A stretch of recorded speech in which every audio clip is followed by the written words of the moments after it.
24 of the game's most accomplished champions and emerging superstars joining together as the best of the best from the United States take on the top international players outside of Europe.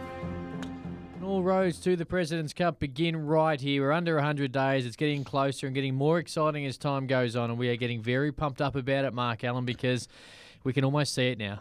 We can almost see it. Football season's nearly done. We get through the Spring Carnival, then the President's Cup is here on our very own doorstep. But before we get into all that, before we do, something big has happened. Now, monstrous. Did you see the picture on the Herald Sun today? I did. Matt Kamienski, who on YouTube, on the PGA channel, this very segment goes around the world, and he looks very nice in the lovely suits he wears. Yeah, he always looks good. He failed to mention to us at all in the lead up to his big debut playing Australian Rules football in Melbourne that he was going to be a part of something very special. And we believe that he just trotted out yesterday, and not only trotted out just with his teammates, but he had the photographer. Performed okay. Photographer in tow as well, and was able to get into Melbourne's Herald Sun this morning. How you doing, Matt? You're a footballing superstar now. He's a Cobra. I'm a Cobra. He played for the Manningham Cobras on the weekend. Great to have you in, Matt Kamienski, who runs the President's Cup. It's a byproduct now. I just wanted to tick the box, I mean, I've been watching it this whole 2 years I've been here, and something I wanted to do. It was on your bucket list, was it? It was on my bucket list, yeah, absolutely. And how was now the training sessions? That's usually when you find out whether. How did you go at training before the game? Oh, I had a rough go a little bit, but I know I had a blast, and it was everybody was great, but I had to sit out a couple. I heard a rumor. I heard a rumor that one day before the game you still didn't have a mouth guard. Is that true? It's true. It's true. How are the teeth? They're all right. Did you get any stray elbows anywhere? I didn't. Luckily, I had that mouth guard. Mate, who'd you play? What's that? Who'd you play? Played Mornington.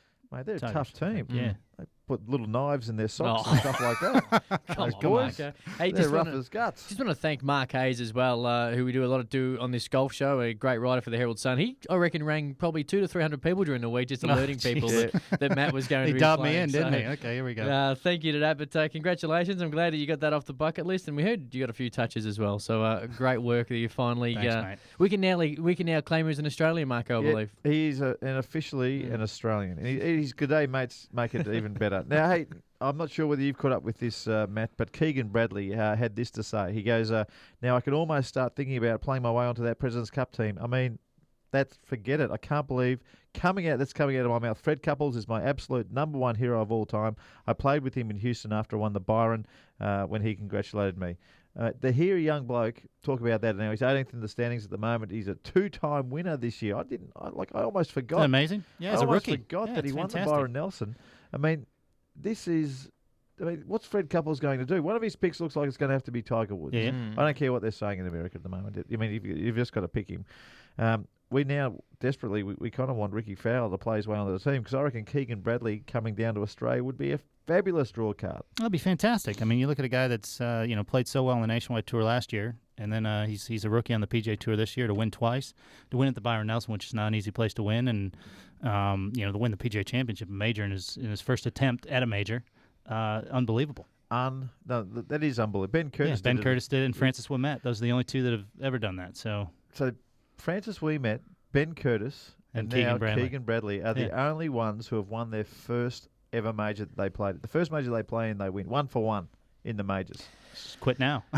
No, hopefully not. I've got the standings in front of me. You mentioned Ricky Fowler. He's at number 11. You really need him to get up, don't you, in front of Bill Haas or Jim Furyk. And they're 9 and 10 at the moment, so not just particularly choosing those gentlemen. But if he gets in, it makes it a little bit easier and more of a chance that Keegan will get here. Yeah, probably for Freddie. Yeah, I think he'd really like to see Ricky on the team. Just as he's got that experience from what he did at the Ryder Cup. I mean, he played so well last year or 2 years ago at the Ryder Cup. So and plenty of points on offer too, aren't they? I mean, absolutely over the next 3 weeks. Yeah, these guys actually 4 weeks. I mean, win them this week. Yep.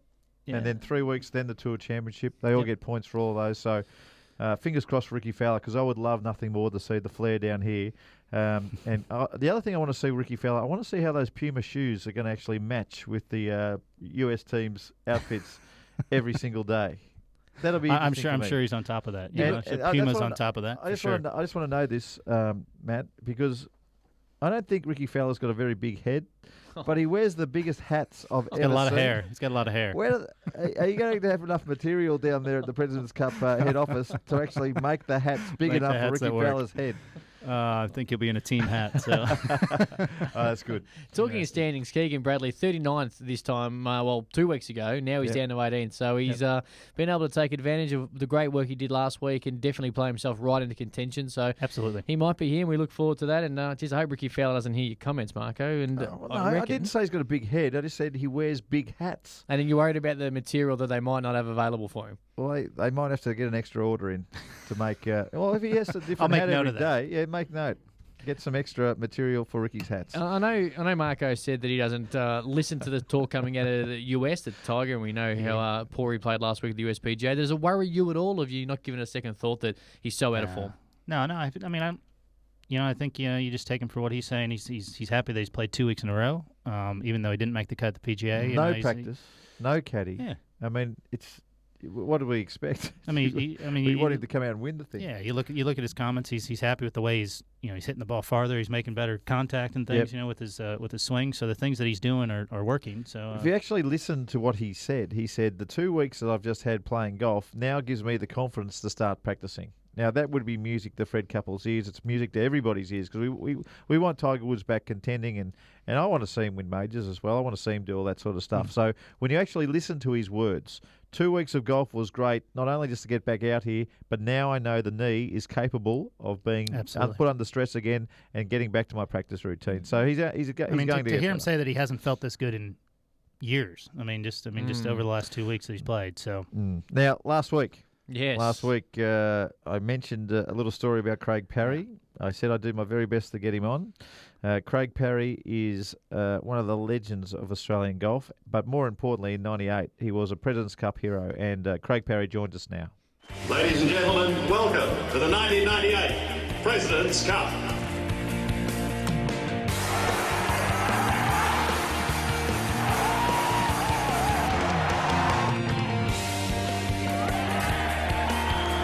This week, we got beat by a better team.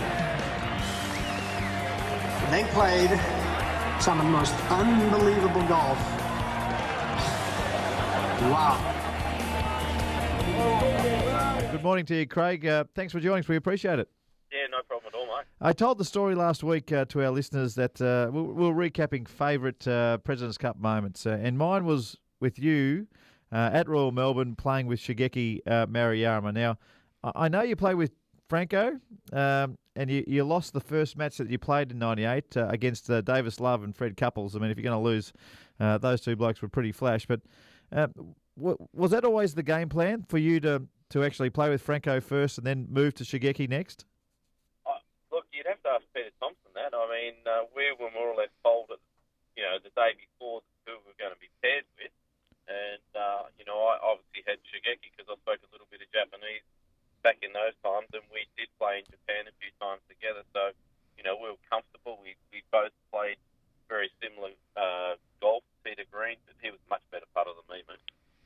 I told the story last week too that I've heard the story, of course, but Shigeki had never really seen Royal Melbourne apart from the practice rounds. You're an expert at the place. Did you basically just point him in the right direction every time he had a hit and said, "This is where I want you to hit it," and away he went? Just did what you said. Yeah, well, that was the case. Because I'd grown up playing around Royal Melbourne as a kid. I mean, the first time I went there was about 7 or 8 years of age and watched a PGA event there. And growing up, loving the golf course and knowing the little advantages of hitting it in the right spot under the hole. Sometimes you just fire away from the flag just so you can have an uphill putt versus having a side hill putt that breaks a lot. And you had a great record that year in '98. You won 3, only lost that one when you played with Franco.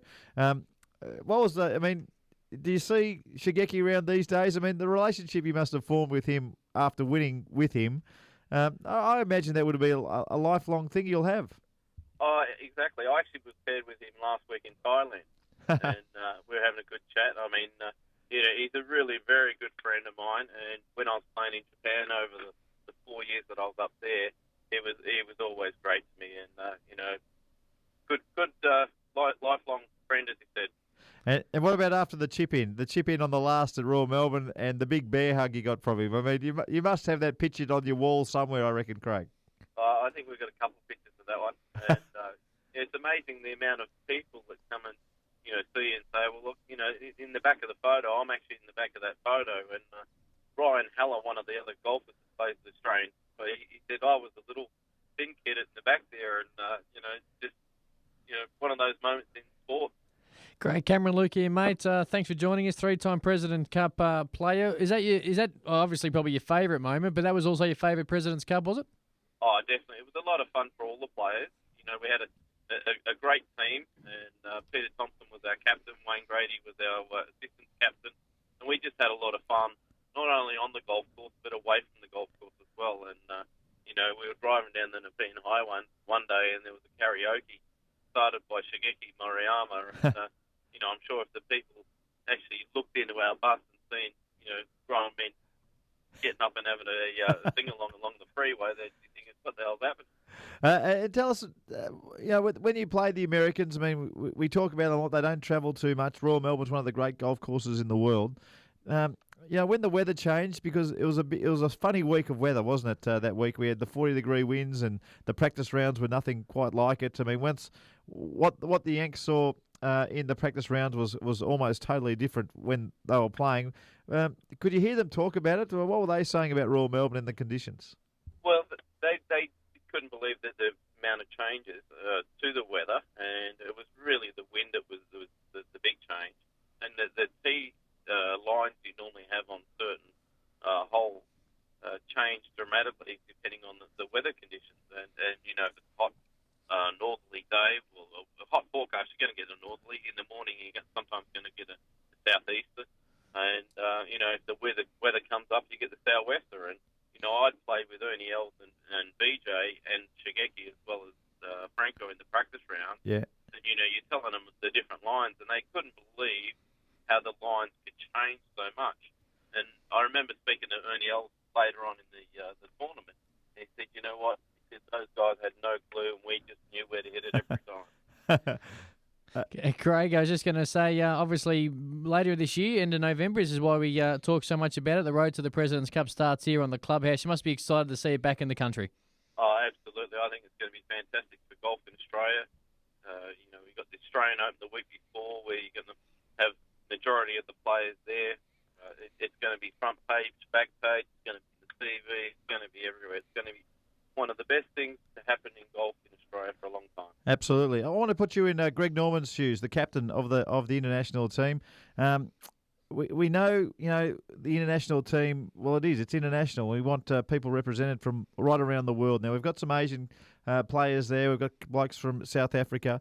A few of the Victorian boys and a few of the Australian boys, Jeff Ogilvy and Robert Allenby, they're just outside the top 10 at the moment. If that continues on, and by the time it's time to make those picks, those two Victorians are out, what would you have done in his shoes? Would you pick two fellas who Robert's won at Royal Melbourne, but Jeff Ogilvy's obviously played Royal Melbourne an awful lot. Would they be high on your list, Craig, to pick? As far as I'm concerned, they would be the next two in the team. Jeff Ogilvy, he's won a couple of World Golf Championship events. He's won a US Open. He's a guy that's grown up in Melbourne conditions. He knows how to play, sandbelt courses, especially Royal Melbourne. Same with Robert. He wins more tournaments than any other player in Australia. For me, they're the two standout picks. If I was going to have a dark horse, if BJ Singh was actually healthy, I would pick BJ.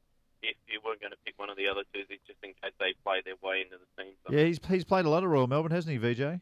Yeah, exactly. And I think you go with experience, and he's played a lot of President's Cup, a lot of big-time moments that he knows how to handle the situation. He doesn't get flustered. He'd be a very good pick as well. Craig, you mentioned you were in Thailand last week. How you been striking them lately?